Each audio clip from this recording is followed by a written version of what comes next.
গ্রামের আশেপাশে, শুধু গ্রাম নয়, শহরের আশেপাশেও যেখানে একটু ভেজা ভেজা জায়গা থাকে, একটু খানিকটা অন্ধকার আলো এরকম জায়গায় খুব সহজেই পাওয়া যায় এই ছোট্ট ছোট্ট মিষ্টি দেখতে গাছগুলো। এই গাছগুলো ছোট হলে কি হবে, এরা একটা বিশাল উপকারের ভাণ্ডার। এই যে আমরুল শাক বা অক্সালিস, এর টক স্বাদ যেমন আলাদা, তেমনি এর ভেতরে লুকিয়ে আছে অসংখ্য ঔষধি গুণ এবং সেই সাথে পুষ্টিগুণ।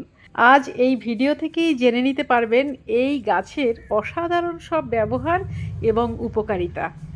এইগুলো আগাছার মতোই যত্রতত্র একদম হয়ে থাকে, ছড়িয়ে যায়, কিন্তু আবার অনেক সময় আপনার হয়তো দরকার, তখন আপনি হাতের কাছে আবার পাবেন না। বিশেষ করে খুব গরমে, যখন খুব খরাপ্রবণ থাকে, তখন এইগুলো কোথায় যেন হারিয়ে যায়, খুঁজে পাওয়া যায় না। আবার বর্ষা পড়লে উকি মারে।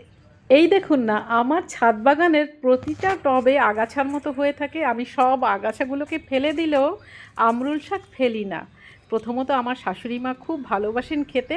এগুলো নারকোল দিয়ে যদি কালো জিরে ফোড়ন দিয়ে রান্না করা যায়, অল্প একটু মিষ্টি দিয়ে, তাহলে দুর্দান্ত খেতে হয়। তাছাড়া এ দিয়ে ভালো চাটনিও হয়। সে কথায় এখন আসছি এর গুণাগুণ নিয়ে। তো তার আগে এর হালকা একটা পরিচিতি দেওয়া বোধহয় দরকার, কারণ এক একজন এক এক নামে চেনে আমরুল শাককে। অক্সালিস কর্নিকুলাটা, বাংলায় একে বলা হয় আমরুল শাক বা টক শাক।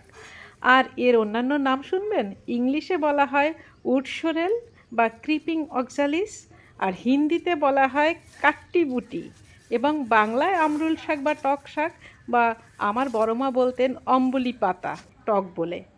আর আমার কাছে ভারী মিষ্টি লাগে সংস্কৃত নামটা, মানে আমলা লনি।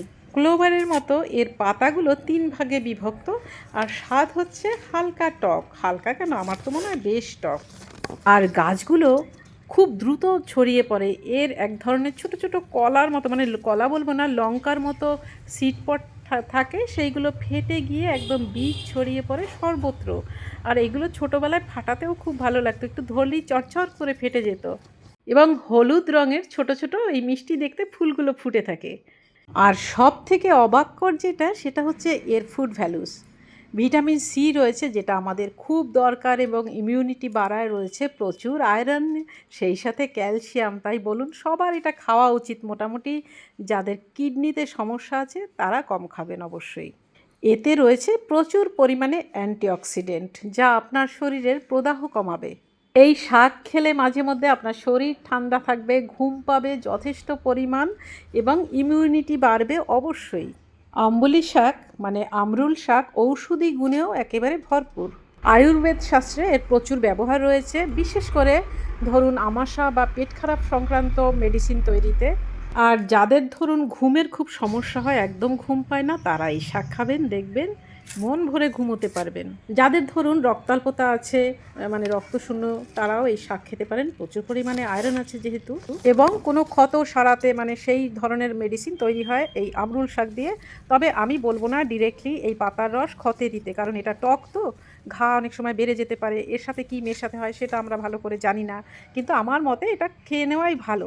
তবে আপনার যদি কিডনির সমস্যা থাকে, তাহলে কিন্তু এটা খাবেন না, বা খেলেও খুব সামান্য খেতে পারেন, যেহেতু এটাতে রয়েছে প্রচুর পরিমাণে অক্সালিক অ্যাসিড।